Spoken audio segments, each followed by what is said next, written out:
On today's episode, I sit down with Tomi Rotimi, a mother, entrepreneur, and trailblazer, to discuss her incredible journey in life and business. Together, we uncover the life lessons and insights that have shaped her path and will inspire yours. And you can watch this episode on YouTube. Welcome to episode 113. Welcome to the Living Inside Out podcast. I'm your host, Tomi Rotimi, and today I am so excited to have a special guest with me today. What have you been up to? Well, what we're going to do is dive into everything to do with life lessons, motherhood, entrepreneurship, the entire works. And by the time you're done, you're going to have experienced a masterclass, I promise you. I want to welcome Tomi Rotimi to the show. Hello, everyone. Thank you, Tox, for having me. It's a pleasure. Listen, thank you for honoring me with your presence. Aww. That's how I see it. Aww. Tomi is my dear friend. We have been friends for what feels like about 15, 20 years.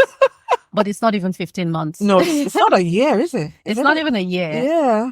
It's probably coming up to a year in March, I think. It's coming up to a year, but it's coming up to maybe even 6 months that we've physically seen each other. True, something like that, 6 to 8 months. Yes, because there are some people who, I always say that when it comes to relationships with people, you have to be authentic as a person, because your authenticity forms a boundary line around you to protect you from the wrong people. Right. And then it attracts the right people. So you're attracted into my space because of who you are. I love it. Same. Cool. So we're going to have a chat. Okay. I know what's going on. So I'm going to read Tomi's official bio, which is very impressive. And I promise you, this is the pared down version of it. Tomi Rotimi is a trailblazer in Nigerian fashion and a celebrated entrepreneur. Tomi is the founder and creative force behind Xclamations by Tomi Rotimi. If you are a Nigerian in Nigeria, you will likely have heard of her brand. And if you're based here in the UK, you have been seeing bits of her brand popping up because she's about to take us by storm. Yeah. She's a leading fashion brand that has captivated the African fashion landscape for over 2 decades. Known for her elegant and timeless designs. Tomi has redefined ready-to-wear fashion in Nigeria and the UK, bringing vibrant contemporary styles to women across generations.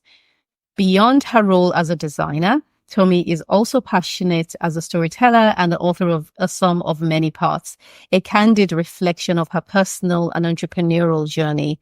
Through her book, she shares her triumphs and challenges in building a sustainable brand while navigating the evolving business landscape. Influence extends beyond fashion as she regularly speaks on entrepreneurship, women empowerment, and the fashion industry. As a dynamic public speaker and through her podcast, Fact Talks by Tomi, Tomi inspires others to pursue their passions with resilience and creativity. Oh, very impressive. Thank you. We will break it down today. Okay, let's do it. So let's go right to the beginning. Right. What were you like as a child? Oh, I honestly don't remember anybody asking me that in a minute.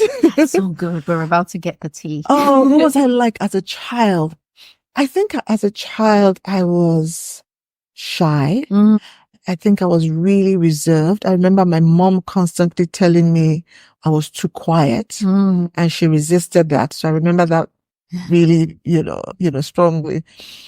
But I think I secretly I was creative, because I share in my book how I started my first business at the age of 10, which was writing a book, starting like a writing club. And selling the proceeds. So I remember being creative. I remember being reserved. I also remember being cheeky. So I'm actually recalling all these things for the first time in a long time, just looking through. And I remember being older than my years. Right. Firstborn child syndrome. So the age gap between my sister and I is about 6 years. Okay. And I just remember being very responsible at that age. My parents could travel and leave me alone with my siblings and they wouldn't be bothered with it. So I remember being more mature than the average, say, 10 or 12-year-old. Yeah, so those are the main things. Interesting. Yeah. Well, I can see the firstborn syndrome for sure. Right. Most firstborn kids are successful. Really? Yeah, because I think one is the burden of responsibility. Oh, yeah. They grow up quicker, like Oh, we yeah. attested to. Yeah. And just the parents don't want to get it wrong the first time. Yeah. They know that if I can at least get this one right, then Right. hopefully everybody else You follow fall into place. Yes. Wow. Okay. Yeah. And so you were born in Nigeria. Yes. You grew up in Nigeria. Where did you grow up in Nigeria? I grew up in Nigeria. I'm a Lagos girl. Oh, really? Yeah. Okay. So, did you school in Lagos? I did. Oh, I did okay. school in Lagos, primary right through to university. Really? Was in Nigeria. Yes. Oh, wow. Wow. Yeah. Okay. What were you like at school? What did you go to boarding school? Yes. Okay. What did go. were your boarding school years like? Boarding school, I remember, and I think this is just who I remember resisting authority. You know, the traditional senior junior relationship. I always question it. Why? You know, so when seniors would ask me to run an errand, no. Yeah, so there were lots of days on the quadrangle. If you went to if you went to boarding house, you know what it meant to kneel down and raise up your hand or fly your arms. Yeah, so I was there. That was a constant for me. But I also remember towards my third year in secondary school, being drawn to the older students. Okay. So by the time I was in SS3, most of my friends were leaving secondary school. And I remember one of them when I was walking with a group of them to dining hall. Like, I remember this vividly. She said, because you know how it was then, you say senior this and senior that. Yes.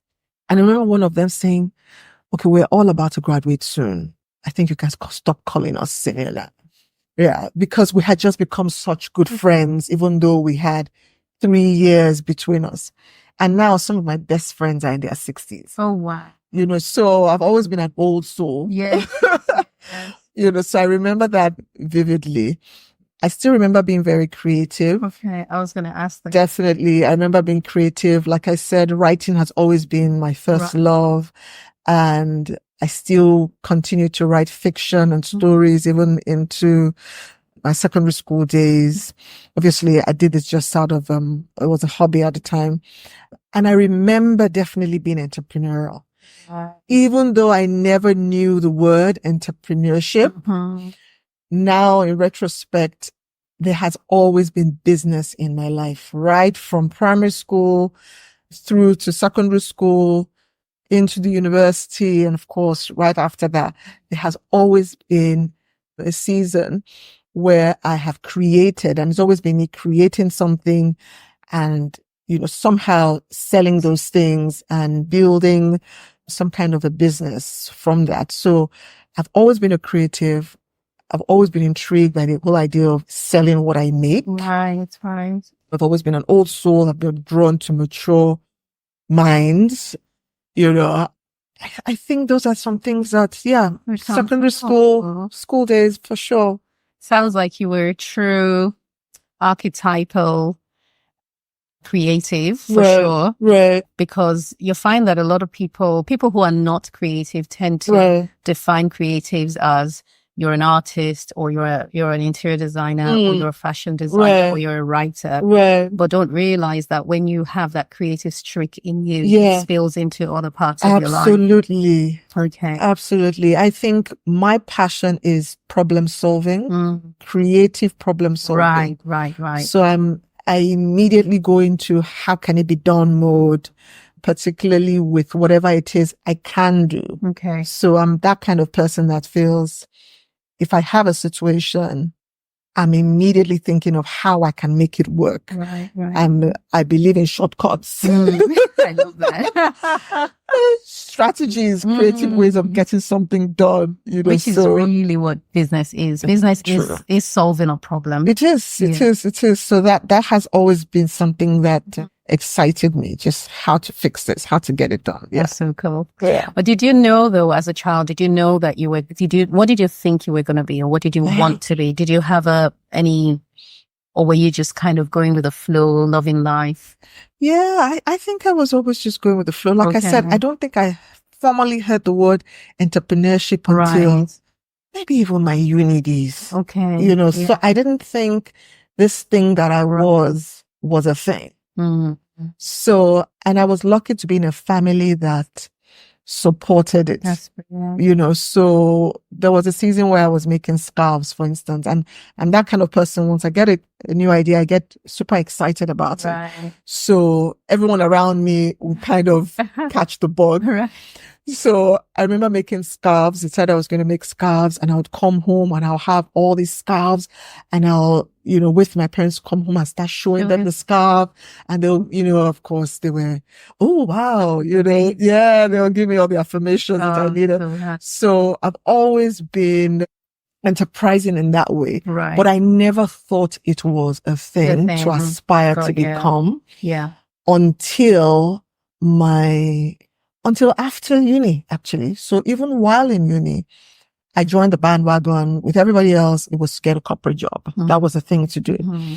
And to be honest, I think I'm the kind of person that I can be successful at whatever it is I put my mind to, as long as it allows me to be creative in whatever way you want to define being creative, whether it's problem solving or whether it's being artistic. So when I left uni, the natural next step for me was to get a job. Mm-hmm. And at that time, the available jobs were in corporate and were in oil and gas or banking. Those were the things. So it was a matter of just finding which one I got. So I don't think I was one of those people that kind of knew what I wanted to do and, you know, went gung-ho to those who already have they've got a vision board. Right. And I know even who I'm getting married to. You know, the names of my kids. No. I think I just followed the feeling. That was just my thing. Whatever made me excited. And I think that was one thing that I can look back now and say has been a constant. I'm very in tune with how I feel. If something doesn't make me excited or happy with what, I don't care whatever the strappings around that thing is, it's not worth it. Right. You know, so again, growing up, whether it was a relationship or a task or a course or a business or a job, if it didn't connect with my joy, it just wasn't worth exploring. I agree with that. And it resonates with me as well. Right. But what's interesting though is growing up, I was a bit of a people pleaser. Right. And I also had the most supportive parents. They still is amazing. Right.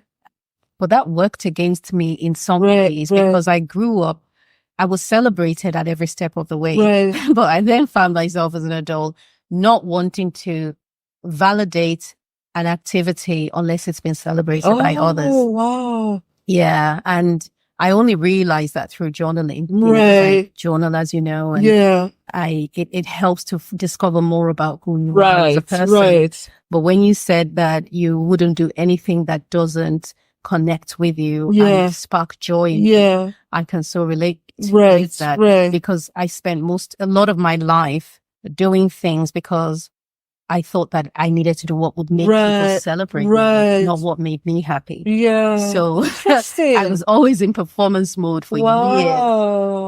But now, then I went all the way left. Wow. Oh my goodness. I became very almost like, you know, almost rabid. Like, come near me and try to hop into my boundary space and my boundary line, and I cross my boundary lines and I haven't asked just like, you're gone. Quick. And even now I'm really protective of who I am and making sure that I choose the things that spark joy. So that really does. Oh, wow. It's interesting how we just in retrospect begin to connect the dots and see those constants, you know, because I would have thought I was a people pleaser only because there has to be an element of people pleasing in business. Okay. Fair enough. Yeah. And I love people. you know. And so because I love people, I love to please people just through the experiences and the products that I deliver. One would think that I was a people pleaser-ish. But looking back, I really wasn't. And I've always been very intuitive. Okay. And introspective. So, and there was some naivety there, like, and it's not necessarily a good thing. So I think I was disconnected from people, from that validation. And it was really about how I felt. That's really good. You know, which is not really great. Well, it is. Well, I guess in a sense.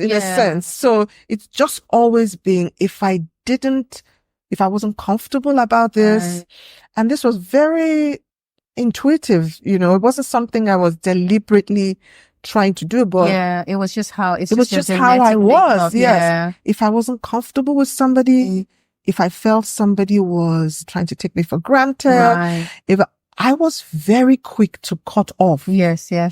You know, and I was always very quick to advocate for myself, you know. So what this did was, for people who didn't understand this, you know, they saw that as somebody who didn't need people, who was very independent, both emotionally and in every other way.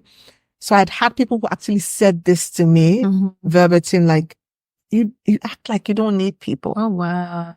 Yeah.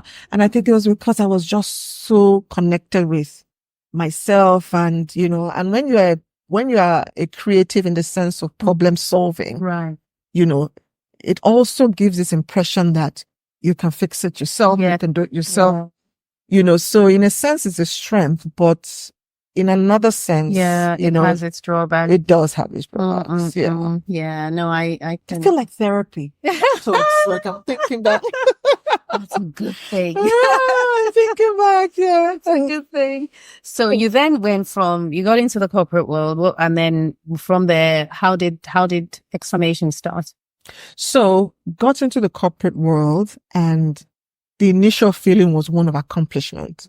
You know, that, okay, everybody was looking to get one of these bank gigs, and here I was, I got it. Parents were ecstatic. Everybody was ecstatic. But that high only lasted for so long. Of course. Because again, being this person that is so connected to joy and blah, blah, blah. And I was still running my business, which was something I had started in uni, but I continued to run it like, I call it a lucrative hobby.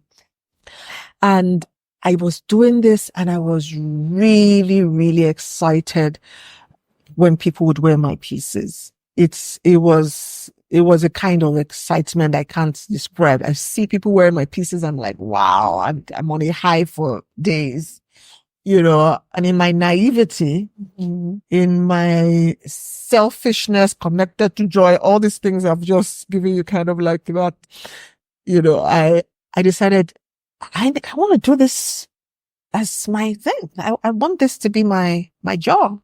And I honestly don't know where that came from. I didn't have, and I think it's just back to me being this, I didn't need any validation. I didn't need to see any template from anybody else. I didn't need, I just needed to feel I can do it. Yeah. And if I can do it, then I can do it. And that's it, you know, and that was it. The moment I made that decision that I want to do this thing, I made this decision again to put a plan together, to exit banking and to explore the fashion business. Thinking back, that was crazy, you know, because I didn't have a business background, as it were. I didn't have a fashion background. I couldn't sew to save my life. The only thing I could do was design and sell. And I loved doing that. And again, you know, true to my ways, I created a plan to save money, to take a course, to exit. I didn't think it was a big deal at the time. And that's exactly what I did. Amazing. Yeah. That's really powerful. Yeah. It's also the benefit of youth as well. How old were you when you did that? That's why I keep insisting on naivety. So anytime people come up to me and say, oh, you did this crazy thing, you're like, I always give this, you know, I don't recommend it 110%.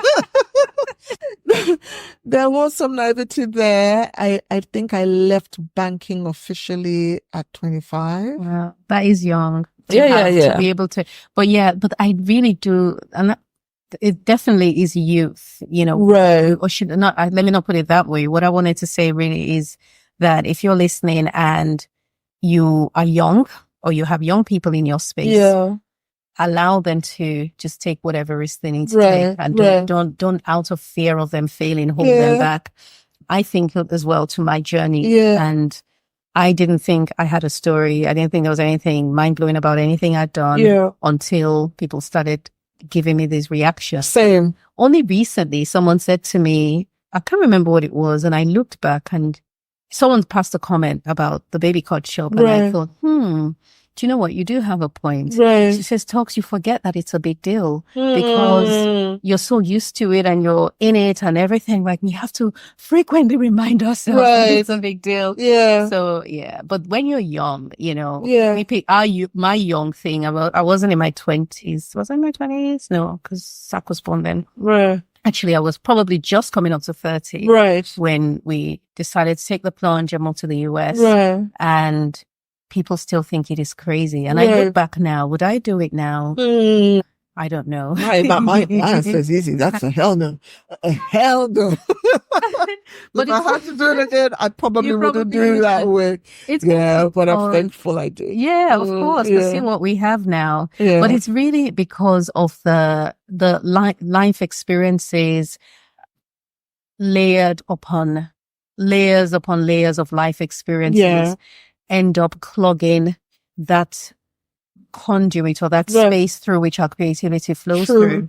And so we gathered the same way we amass things. If you've ever moved house before, even if you thought you were living a minimalistic lifestyle, when it's time to move, you realize I have a lot of stuff. Yeah. And I think that it's the same thing when we are, as we age, as we get older, emotionally, mentally, we gather things. Yeah. And when it comes to making a decision, like, I'm going to leave my job or move to another country, have a baby or get married or whatever it is, there's a lot of stuff that's coming with you to make that decision, which makes it a heavier thing. So young people don't have that. They just, we're grateful for the benefits of No, absolutely. I agree completely. And the truth is, sometimes it's also the people you have around you. I think for me, I was married. I got married young. And when I suggested this to my husband that I wanted to leave, he was all in. Oh, that's good. And if I didn't have his support, it would have been difficult. It might not have just been difficult. I might just have rethought the whole thing. Right. Even the so-called passion I had or how reasonable the idea was. If I had suggested that to him and he said to me, well, that's crazy.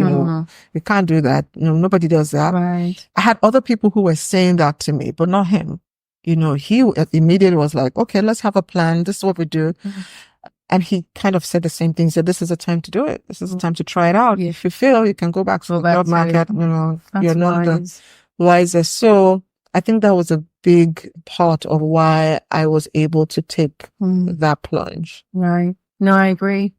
The right people really matter. Sometimes it's just the right person. Sometimes just the one person. The one person needs to be, you're right. You're absolutely right. When we moved to the US, I was petrified because I'd never run a business myself before. And I'm like, I had a business that I had started off. It was more like what did you call it? A lucrative hobby. Yeah. And so, but my husband was like, Topps, you can do this. Right. I'm like, oh my goodness, this is all our future, right? This is what you can do it. I'm like, oh goodness, I don't know anything about business. I know nothing. But you're right. Even if it's just the one person, what would you advise somebody who doesn't seem to have the one voice to encourage them to go on, and they're about to take a plunge? It could be in the fashion industry, business, even marriage, anything. Yeah, you have to find that community. You have to find it. They exist. This whole idea of being this one person that can take on the world, I think is way too burdensome, too stressful. You need community. Right. But the good thing is that community exists. For some of us, we have them. Some have married the right person. We have that friend and we just have it. For others, we have to curate it. We have to go out and find those people. Because the moment you find other people who validate what you're doing, who can give you some kind of a template, support, the voice in your head that is championing you along to do it gets louder. That's a good. Otherwise, the voice of fear, which, is also there, that's the one you keep listening to. And that one usually has some really valid points as to why you shouldn't. Points that are supposed to protect you, rightfully so. So anyone, if you don't have those people, find them, but know that they exist. They do exist, yeah. And also, I really love what you said about connecting with yourself, like knowing, shut down the noise to discover and find out what you want. Yeah. I talk a lot about introspection. If you've been listening to the podcast for any length of time, we talk so much about introspection and connecting with who you are, with the core of who you are, with your spirit, which is the superior part of you. Your instruction should come from your spirit. It shouldn't come from your body, which means that your desire or your decision to either move forward with the idea or not should not come from because somebody else is doing it and it works for them. Yeah. Your inspiration has to come from within as opposed to without. Oh yeah. And I love that the concept of community, because oh my goodness, we need people in our lives. We need people. We need people. But it's got to be the right people. It has to be, and just to your point, I think the greatest investment in terms of time and effort should be in self-discovery. 100%. Once you can understand who you are, what makes you tick, how you work, how you think, just everything that makes up this unique human being, then it becomes the basis for decision making.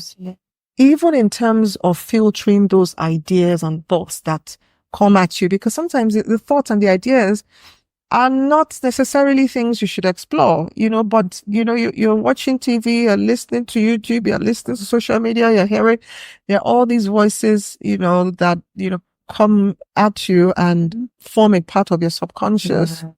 If you truly understand yourself by being intentional about discovering yourself, then you can filter even those ideas and those suggestions and those the advice that comes from wherever. So that is something we should all invest time in doing. I agree. I absolutely agree. Yeah. It's only one life. This is the one life. You don't get to do a trial run now, come back and do the real thing later. This is it. Absolutely. So, how do you filter out and my question really is a very simple way is, how do you build your community? What I really want to know is how can you tell, or do you have a strategy for identifying the right people or recognizing the wrong people coming into your space? Ooh, that's such a great question. I think for me now, it's become intuitive. And of course, it's down again to my faith, my faith walk. And with time, wisdom, maturity, you have experience now where you can look back at some of the relationships you've courted and how that has worked against you, and some other relationships that have formed a big part of making you who you are, and how much validation those relationships have given you. So when you're much younger, most of your friendships and relationships are just happenstance, out of habit, or just from the fact that you guys are in the same time and place. Right. But as you grow older, you have to be a bit more intentional about courting those relationships that feed into where you are in your life and where you want to be. So for me, it's been, some part spiritual, where I have prayed and being intentional about praying for those people into my life. And another part, it has been very intentional. I could be socially awkward, so I don't think I haven't seen that part of I think I've outgrown it a little bit, but I'm not one of those people that parties a lot, that naturally networks. I'm not one of those people. I'm the weirdo that will send an email and say, I really like you. Can you be my friend? Oh, bless you. That's not weird. That's so sweet. Yeah. I'm one of those. Yeah. So if you get that weird, don't delete me. It might just be me. That is so sweet. So I have done that. Okay. I have done that where I That have. is so sweet. Yeah, where It's I've so said, authentic and childlike and pure. yeah, Beautiful. yeah, I have done that. And I'm also one of those people that now with age, when I do see that a relationship has run its course, where it's either no longer serving me, and I hate to use that word because it's become a bit cliche. Yeah. It's not. I understand. You get me? Yeah. Where it's either no longer serving me or it's actually now toxic. Right. I am now one of those people that stops investing in these relationships.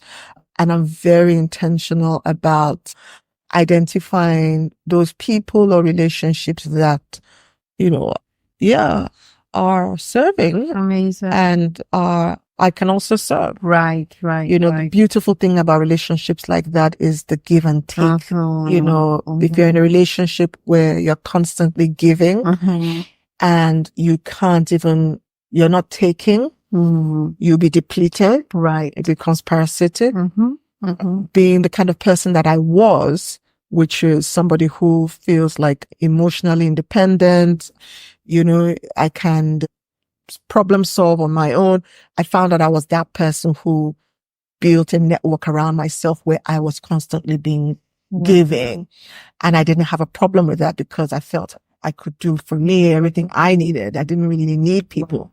So over time, that has to be draining. Over time, it becomes draining. And over time, you find that your life becomes a little bit more complex and you do need support. Right. And you can't grow past yourself. Yes. That is so true. I love that. Yes. So as far as you remain this one man superstar where you're constantly giving both to yourself and to other people, there becomes this ceiling that you create where you can't go past. So I think I got to that part and I hear you, man. Yeah. I do. I did a podcast episode called Toxic Friendships. Right.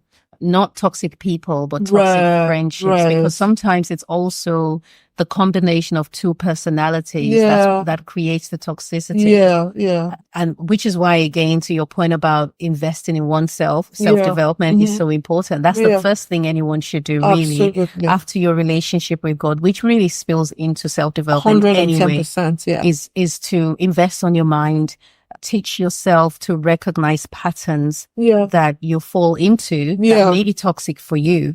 So the reason I did that podcast episode was because I found I was dealing with a few people, including one or two of my mentees who were having relationship issues with their friends. And these are friends they'd had for years.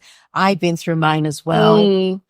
And then sat down and thought, what was it in me that attracted this particular individual to me? And I realized that back to that whole people-pleasing thing. But this other person was the very opposite, was more of a dominant character, which meant that while I felt I needed to please this person, they felt they needed to take from me. So it was not nice. But the thing is, the friendship went on for years and I kept giving and giving and giving. Of course, because that's who you are, isn't it? Yeah, but if it wasn't for personal growth, if it wasn't for me being intentional, I started to grow out of that sort of relationship and I grew out of that space. And one of the signs was everything this person said would get on my nerves. Like, I can't believe that's what you think. I can't believe. I'm like, okay. And God said to me, it's time. You've got to move them out of the circle, move them out of your core circle and just take them all the way out, which was the best thing I could have done. And like you, I actually prayed at that time as well. And I said, Lord, I need you to send older, wiser people to me who have very strong values and pull me up. And within a couple of weeks, I got an invitation to speak at a private event, which was filled with these professional women. And my prayers were answered. Wow. Because I built relationships with them and still very good friends with some of them today. And so it's not something a lot of people will think about praying for friendships, Honestly, but it's necessary. Same. I did the same prayer and it's been amazing the kind of relationships and I think it's also recognizing when the people show up Right. You know, so Recognize what they look like. And that's been sensitive to the prayer that you've prayed. So when they do show up, you know, they kind of tick some boxes. Yeah. You know, so. And if there are any questions at all, like, you know, because there was somebody that I knew who on the surface they were absolutely perfect. Right. I could not fault this person. Right. They were wonderful, sweet, loving, everything. But there was just something in my guts that just like, nah. Yeah. You know, so I kept the friendship, but I didn't put them in my inner circle. Yeah. You know, there were kind of a few circles out. And within a couple of years, it became apparent why that was, you know, so I do trust that part of me that recognizes the, you know, that keeps the boundary line in place and also can recognize when people are trying to cross it that haven't been invited into it. Yeah, that's so important. People who have been invited, you know, we could go on this topic forever. Because there's so much to unpack. There's so much to unpack. There is a lot. What is it like now with your two children? They're all both grown up, uni life, everything. What's that like?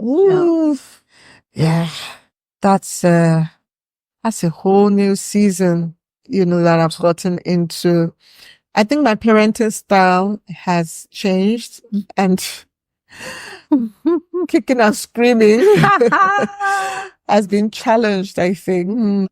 Because obviously I'm at a point where I'm looking at these children and I'm thankful. So the part of it, I'm thankful for who they are becoming.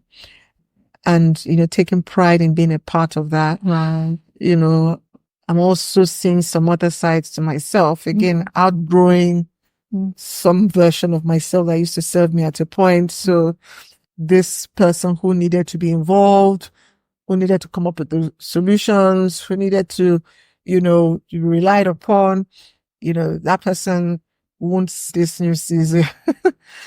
You know, it's also been a beautiful experience to have them be your friend, advise you, teach you. So obviously I'm still literally in that journey. I'm learning now to, rein it in. You know, it's like I said, it's an active chapter right now. You know what? And it always will be. Yeah. I did a video for the baby coach up the other day, and I was saying that motherhood. Actually, no, it wasn't a video. I was speaking to a client, and she said she's just had a baby, and she's just at the start of the journey. And I asked her what sort of challenges she's facing, and she says, "Oh, it's so hard, you know, not sleeping and so on." And it's funny. I said to her that, you know what, I think the hardest part of motherhood is the mental gymnastics. Oh, dear Lord Jesus. It's not the physical. Everyone talks about the sleepless nights because that's what's visible. Bring that on now. I'll take that now. But it is the mental gymnastics from when they exit your womb until you leave this earth. It's not going to stop, because it's not to say that it's always going to be trying, but we never stop being mothers, right?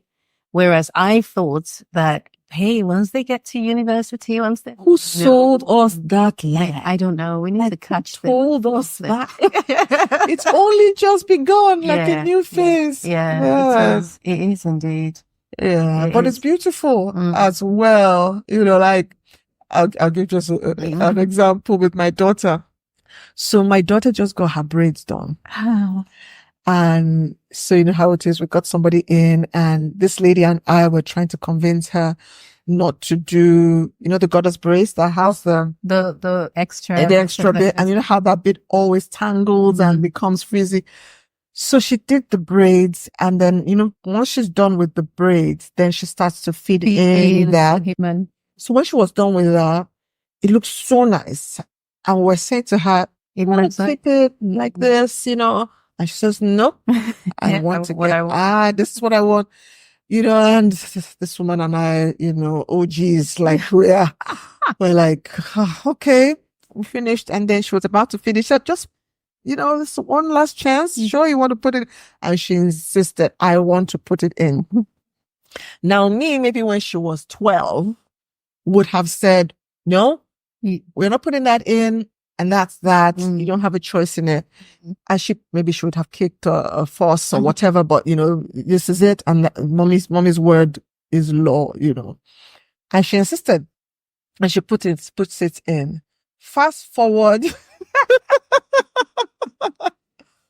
Fast forward maybe 2 weeks in. Or maybe 3. I don't know, whatever. And of course, the inevitable happens. It gets freezes, starts to tangle. And my daughter she would come to you and say, you know what, I want to take this out. It's time. I'm like, at what point are you going to say, Mommy, you said so? No, she'll say, no, I think, it's all freezing now and tangled. Not. We had a conversation. But there was a way you could have avoided all of that.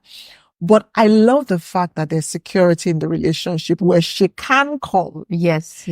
I know I'm not going to say I told you so. I love that. And even if I did say I told you so, it would be out of love, it would be cheeky. And she has a space where she has the freedom to make her mistake. Right. And she has the security to come back. Exactly. And say, yes, I made a mistake. I've learned from it now. Next time, but the fact that I made a mistake doesn't mean I've shut the door to your support or to your love. And she says to me, yeah, I'm going to take it out. It's such a mess. And she would go on. I wish she wouldn't go on. Because then I'm like, at what point am I allowed to say? But I told you. And call the said woman and say, we did say. We need a conference. We need a conference. Yes. And that is lighthearted. But, I've seen her make mistakes, my son as well, where I knew better, but I had to stand back and allow her to learn. And, she also has flex those muscles. She has to learn. She has to make mistakes. She has to learn from those mistakes. Right. But you almost always leave the door open for her to come back, but also there have been times where I have given my advice and she has done what she wanted to do and it paid off. Okay. Fair. Yeah. And again, there is the safety to say, oh yeah, I did this and it worked out. And she's not coming back to me to say, I was right. So I love the fact that we have the open communication, and same with my son, but that doesn't mean I'm not constantly afraid. I'm not constantly checking up, I'm not constantly just, hovering. Honestly. Now that you're leaving them to make their own decisions and so on, what part of mentorship mommy shows up and how often? It's so funny. Sometimes my daughter and I, are having a conversation and then she throws in this opportunity for me to put on my life coach hat. Yes. And I'm still kind of watching. Is this the time? Do I have permission to? Right. At one point, you just stop listening and, you have the permission to give advice because there's that. Right. But there are times where I would actually say to her, okay, so this is mommy putting on her life coach hat. Okay, good. And she's open to it. And, I give my advice, but always with the understanding that this is advice. Yeah. It's not a command. It's not a command. And this is also a conversation where you didn't have to do what I have said, but we can have a conversation until we both come to a landing. Right. That makes sense. So those opportunities don't come up as often as I would like. A lot of times it is for your information. I'm just having a conversation. I'm not asking for your permission or for your advice. I'm just letting you know what's going on in my life. And my daughter will check me. Sometimes she says something or tells me something going on in her life. And immediately I either physically start to cringe. And she says, Mommy, this is why I don't like telling you stuff. What's going on with your face? And I'm like, my face, what can you see? And sometimes I would ask, is it okay for me to say something about this? Or, so sometimes she would say, oh, yeah, okay. Let's hear what you have to say. Or sometimes she said, no, I've done this. I'm just telling you. So I love the fact that she also allows me to, I say to her often, this is my first rodeo, literally. Yeah. I have never mothered a 19-year-old before. Right. This is my very first go at it. So, you know, you have to, the caveat there, I am not going to get it right at first try. So I love the fact that we have this conversation. She's allowed to be vulnerable. I'm allowed to be vulnerable. And she knows that I will be mommy. Right. You know, she would make a suggestion and I'll tell her, you know how I feel about this already. Mm-hmm. You know, I'm not going to be one of your friends. I'm going to be mommy, right? So this is how I feel. Yes. And I love the fact that she also comes to me sometimes and says to me, you know, what you said then, you know, you were absolutely right. Mm. And she did something really sweet a few weeks ago. She said to me, she wanted me to have a chat with one of her friends. And she alluded to her friend didn't have this thing we have, you know, so she wanted me. How was exactly? I want you to share your wisdom with her. Those opportunities show up like once in a while. We take it. Yes, of course. You know, she said she wanted me to talk to her friend, and she said, you know, her friend doesn't have this thing that we have. You know, so I did have a chat. If you ever had doubts about your mothering skills, you're like, that one time, it lasted all of us a split second. But it took you know what? It's one of this is like a forever moment. This is it. Oh yeah, this is it. Well, for her to say, yeah. So she said that once in a while she would say stuff like that, you know, and I think just like you said, it's understanding that she's an adult now. Yes, yeah. Same with my son. My son is a little bit more like me, you know, so we're usually on the same wavelength. Okay. So we don't butt heads as much. But even then, you know, he would still say to me, Mommy, back off. You know, he will say that to me sometimes. So yeah, so once in a while, she'll just let me know that, that's nice. You know, yeah, all right. It's beautiful. Yeah. Yeah. It's fun parenting young adults and older children. My boys are, it's interesting watching them. So Josh, my youngest, is 16, and he would say, and sometimes he'll say to me, maybe how was school? He tells me how school was something, or he tells me something that happened in school or something that happened that day. And then I begin because I have to be, you know, it's weird because when I first had Aaron, my life, you know, motherhood is one of those things that no one prepares for. And no one can prepare you adequately for it because how everyone responds to it is different. And in addition to that, we have emotions that don't have words. You know, we have emotions and thoughts and feelings that we can't even put into words that don't have a definition. So when Aaron was born, I had a lot going through my mind. I've always loved to live life on the edge. You know, my mom says I can drive to the moon. She's absolutely right. I just strapped my car to a rocket and I'll be fine. There you go. And I remember one day when after he had been home, I think first time I came out of the house, I went across the road to go buy something and I was walking. I was crossing the road and I just realized I can't cross the road how I normally cross the road anymore. Now I have to run across the road because he needs me. Whereas previously I would be like the Lagos traffic type crossing, weaving in and out. I'm like, you're going to stop for me. You know, just make everything exciting. But I also had this thought that I wanted to give them a mental toolkit, a mommy toolkit, just in case something happened to me. I want to feed their minds with as much wisdom as I possibly can. So they will always have something to refer back to if I wasn't here. And so because of that, every opportunity is indeed an opportunity for life. Moment. Oh my goodness. Josh is like, I start talking. He says to me, Mom, not everything is a life lesson. Same. I think my kids have literally said the same words. Yeah. Oh my goodness. But thank God for moms. And I think life lessons. But you know, to that point, what I have noticed as well that the biggest and most impactful lessons they learn is from the lives we live. Right. And sometimes my son will say something to me like, that's not the son you raised. Or he'll say something like, you know, this isn't what you taught us.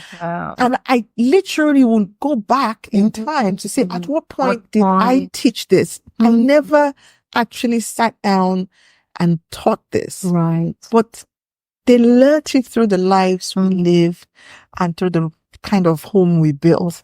And they just knew this was the thing to do. Exactly. And I think the most impactful lessons that my children have learned, the ones that I know has stayed with them and made them who they are, hasn't been those words or those teachable moments where I sat down.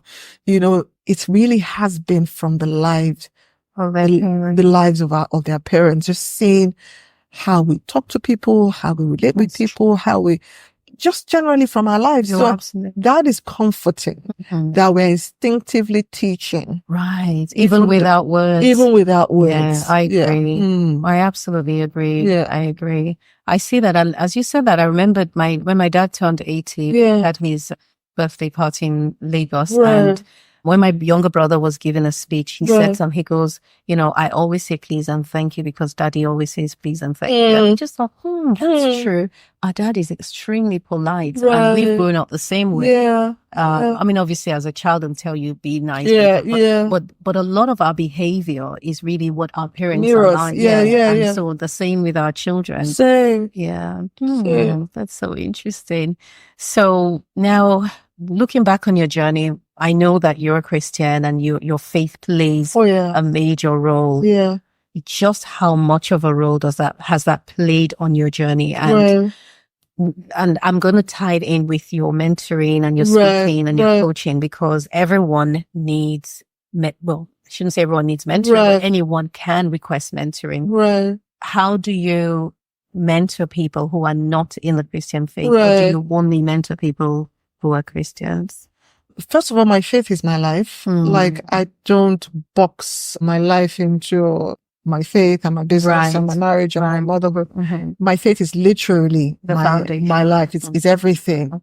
There isn't anything that I do that I'm not actively seeking God's face on a roadmap, on how to get this done. So, and I think that has worked tremendously for me at every milestone. I can see that one move that I made through the leading of the Holy Spirit that has led me to make that one move that literally changed everything. So regarding mentorship, one of the big things that I found about myself, again, back to this being introspective, was that I wasn't a very patient person. And again, when you are the kind of person that we are, where you go for it, you know what I mean? You do it anyway, you damn it all the hell, you just try. Sometimes you're not patient with people who take their time to make decisions and who see all these obstacles. And, so I don't think I was naturally wired to be that kind of sit down and hold your hand. So again, being the kind of person that sees that gap and what I can do about it, one of the big things I started to do was create courses, the podcasts, and write books. That's really what informed that journey into documenting my journey and my advice and my whatever. So when people would ask me, for instance, can you mentor me? Or I would notice that somebody was trying to just get me to handhold, I will direct them to these platforms. Like, you can go and binge on my podcast. I have an online course. I literally took my time, created this online course for 1 year. You can go and buy that and invest in that and do that. So that, obviously, these platforms and these products that I created are not necessarily faith-based. But if you are trying to be mentored by me, even if it is virtually or from afar, it will be clear to you that there's an invisible hand. Right. That my faith is a major part of who I am. But I also realize that for me, it is my faith. For somebody else, they may not have that spirituality to the extent that I have it. But there are principles, of course, that guide success. Right. And that also should comes through. So if you're going to be coached by me one-on-one, faith will be 110%. And I'm not sure I can even successfully coach somebody who doesn't have that faith-based foundation, because that is the that forms my sixth sense, my intuition, everything. And I would always kind of be referencing that somewhat, but outside of that, I don't do a lot of that, but most of my mentoring, I would say, comes from people who have access to these materials. Right. God, yeah. Wow, this has been great. But as we wrap up, what are we looking forward to with Xclamations? So, Xclamations has just been amazing to me. One of the big things for us is the international market. As you know, we are a UK business, and that has been a stepping stone into the rest of the world. So we recently had an event in the UK where my writing and my fashion came together. It was a beautiful one. Yeah, you were there. You were the speaker, amazing, right? Yes. So we intend to have more of those events that are lifestyle, experiential events. We are working on collections for the international market as well as for our Nigerian market, and just generally just trying to become more intentional about solidifying our position as an international brand. So that's the next step. So next step, there will be more events, more beautiful pieces, more books, oh yeah, definitely. And Tomi's books are available on Amazon. Yes. And anywhere where good books are sold. Yes. So if you are trying to get my book, just go to Amazon. You can either search my name, Tomi Rotimi, or Some of Many Parts. That's my second book. I have another book, Fat Transfer from Waistline to Bottom Line. That's also on Amazon. I love that title. Yeah, that was my very first book. That was my first published book. Amazing. And Xclamations is also available in the UK and in Nigeria. Yes. So Xclamations is available in Nigeria. Should you say Africa, really? Because you have people to be honest. From all over the world, to be honest. In the UK and the international market, we have a website. That's the easiest way to buy our brand, which is Xclamationsuk.com. And if you're in Nigeria, we have our store in Nigeria as well, where you can get our pieces. Amazing. Yeah. This has been a great conversation. Lovely as usual. It's like one of our long marathon gists. Yes, we can't have enough of that ever. But thank you so much, Tomi. This has been great. Thank you so much for having me. You are welcome. Yeah. And thank you for watching and listening to Living Inside Out, the podcast. Don't forget to subscribe, like, share, and please give us a 5-star rating. Have a good day, and we'll talk to you soon.